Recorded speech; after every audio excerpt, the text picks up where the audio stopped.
کہ میرا عنوان وہ نہیں ہے، لیکن ایک بات عرض کرنا چاہتا ہوں، وہ لوگ بھی مانتے ہیں، ہم لوگ بھی مانتے ہیں۔ ایک بات آپ سے کہنا چاہتا ہوں، جسے ہم نکیرین کہتے ہیں، یعنی منکر اور نکیر کہتے ہیں، وہ تو دو ہی فرشتے ہیں، منکر اور نکیر دو ہی فرشتے ہیں، لیکن اللہ اکبر 9:10 کے اندر 9:10 پر ایک ہی تاریخ میں پالی میں جو مردہ دفن ہوا اس کی قبر میں بھی وہی آ کر سوال کر رہے ہیں، اسی ٹائم میں جودھ پور میں جو دفن ہوا اس کی قبر میں بھی وہی سوال کر رہے ہیں، ممبئی میں جو دفن ہوا اس کی قبر میں بھی وہی سوال کر رہے ہیں۔ آپ سے پوچھنا چاہتا ہوں، یہ نکیرین ہیں لیکن اسی وقت میں بیک وقت میں اتنی جگہ پر موجود ہے، یہ میرے اللہ کی قدرت ہے کہ ایک وقت میں اس نے اتنی جگہ پہ پہنچا دیا۔ اندازہ فرمائے جو فرشتے میرے محبوب کے صدقے میں پیدا ہوتے ہیں تو ان لوگوں کی طاقت اور قوت کا یہ عالم ہے، تو آمینہ کے لال کی قوت کا عالم کیا ہوگا؟ چلے ٹھیک ہے، اگر اس پہ کوئی تعبیر کر سکتے تو اگلی بات کرتے ہیں۔ جو نکالا گیا تھا مردود وہ تو شیطان ایک ہی ہے، جسے رجیم قرار دے کر کے نکالا گیا تھا وہ تو ایک ہی ہے۔ پھر قرآن کی تلاوت کے وقت یہ کیوں پڑھتے ہیں اعوذ باللہ من الشیطان الرجیم؟ آخر یہ کس کے لیے پڑھتے ہیں؟ اس لیے کہ قرآن پڑھنے جا رہے ہیں، شیطان آ کر کے ورگلائے نہ، شیطان وسوسہ نہ ڈالے، اسی لیے تو شیطان سے اللہ کی پناہ طلب کی جاتی ہے۔ اللہ اکبر، آپ اندازہ فرمائیں تو اس وقت تلاوت ہو رہی ہے، کیوں کس عقیدے سے ہو رہی ہے کہ شیطان ورگلا نہ دے، شیطان بہکا نہ دے۔ وہ جو ایک مردود ہے یہاں تلاوت کرنے والا پالی میں تلاوت کر رہا ہے، اس کو بھی ورگلانے کے لیے آئے گا، وہی اسی وقت میں جودھ پور میں تلاوت ہو رہی ہے وہاں بھی ورگلانے کے لیے آئے گا۔ اندازہ فرمائے میرے اللہ کی شان ہے، جب مردودوں کو اتنی طاقت عطا کرتے ہیں تو پھر محبوب کو کتنی عطا کر سکتے ہیں۔ لیکن یہ نصیب کی بات ہے، نصیب کی بات ہے، نصیب کی بات ہے۔ کوئی مردود کے لیے مان رہا ہے اور ہم تو محبوب کے لیے بھی مانتے ہیں، اور اللہ نے جس کو دیا اس کے لیے مانتے، ہم بھی مردود کے لیے بھی مانتے، کیونکہ ہم اللہ اکبر یہ دیکھتے ہیں دراصل مردود میں اس کی کوئی خصوصیت نہیں ہے، یہ عطا کرنے والے خدا کی قدرت کا عالم ہے کہ وہ جسے چاہے عطا کر دیتا ہے۔ میرے آقا صلی اللہ علیہ وآلہ وسلم کے دیوانوں، چلیں اس میں بھی کوئی تعویل اگر کنتو پرنتو نکال لیں تو قرآن ہی پڑھ لیتے ہیں، قرآن ہی کو دیکھ لیتے ہیں۔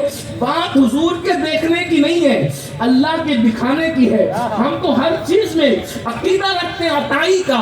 اللہ اکبر، خود سے کسی میں کوئی طاقت و قوت نہیں ہے، جس کے پاس جو کچھ ہے وہ سب میری اللہ کی عطا ہے۔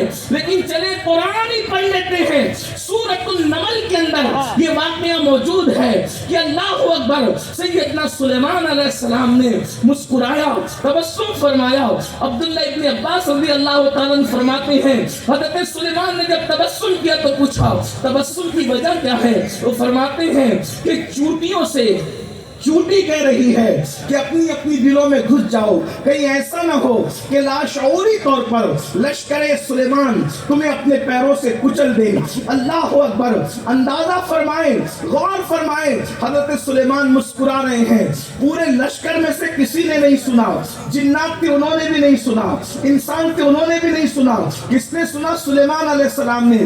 اور حضرت رئیس المفسرین سید المفسرین عبداللہ ابن عباس سے لے کر کے علامہ مفتی احمد یار کا نعیمی رحمت اللہ تعالی علیہ تک سب لکھ رہے کیا؟ یہ لکھ رہے کہ وہ چوٹی اور سلیمان علیہ السلام کے درمیان کم و بیش 3 میل کا فاصلہ تھا، 3 میل کا فاصلہ تھا۔ آپ اندازہ فرمائیں 3 میل کے فاصلے پر سلیمان علیہ السلام نے چوٹی کی گفتگو کو سن کر مسکرا دیا۔ اللہ اکبر، جب سلیمان علیہ السلام کی سماعتوں کا یہ عالم ہے تو جانے سلیمان کی سماعتوں کا عالم کیا ہوگا۔ میرے امام کہتے ہیں دور نزدیک کے سننے والے وہ کان لالے کرامت میں لاکھوں سلام۔ اللہ اکبر، ارے سلیمان تو پھر بھی نبی ہے۔ ہم پوچھنا چاہتے ہیں کہ چوٹی جس کی آنکھیں بھی نظر نہیں آتی اس نے لشکر سلیمان کو دیکھ کیسے لیا؟ یہ اللہ کی قدرت ہے۔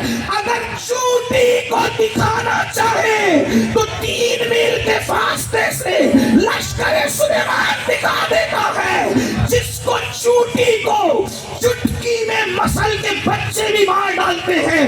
جب قدرت اس کو منتخب کر کو اتنا دکھایا جاتا ہے جس کی خاطر کائنات بنائی ہے اس کو دکھانے کا عالم ہے۔ سبحان اللہ سبحان اللہ ہم نے جس کو اپنا آپ دکھا دیا سبحان اللہ، نعرہ تکبیر، نعرہ رسالت، عظمت مصطفیٰ، سبحان اللہ سبحان جس کو اللہ۔ اپنا آپ دکھا دیا پھر اس سے چھپایا کیا ہوگا؟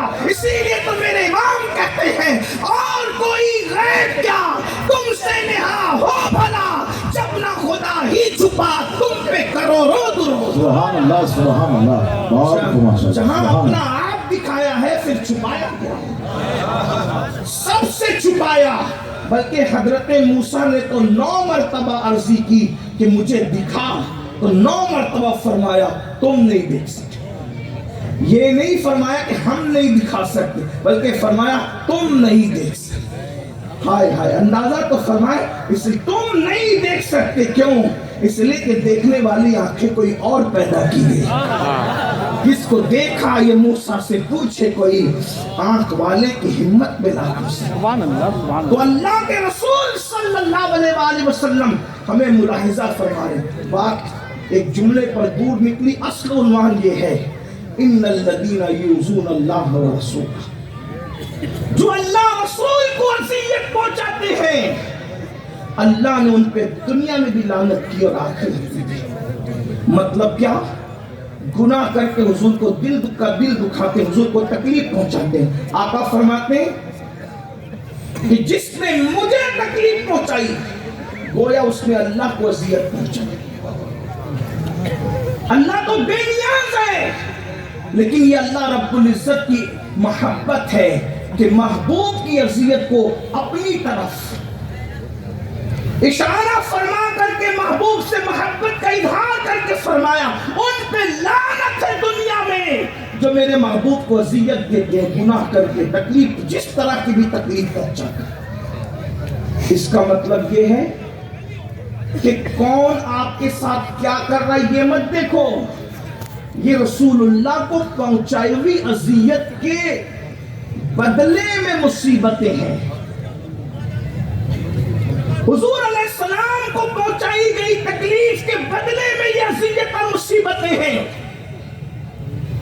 کہ اللہ دنیا میں کسی کو منتخب کرتا ہے تمہیں ستانے اور پریشان کرنے کے لیے، اور آخرت میں وہ اپنے فرشتوں کو مسلط فرمائے گا جو اللہ و رسول کو اذیت پہنچاتے ہیں، اور کتنے دکھ کا ان کو عذاب ہوگا وہ حدیث پاک میں سنیں۔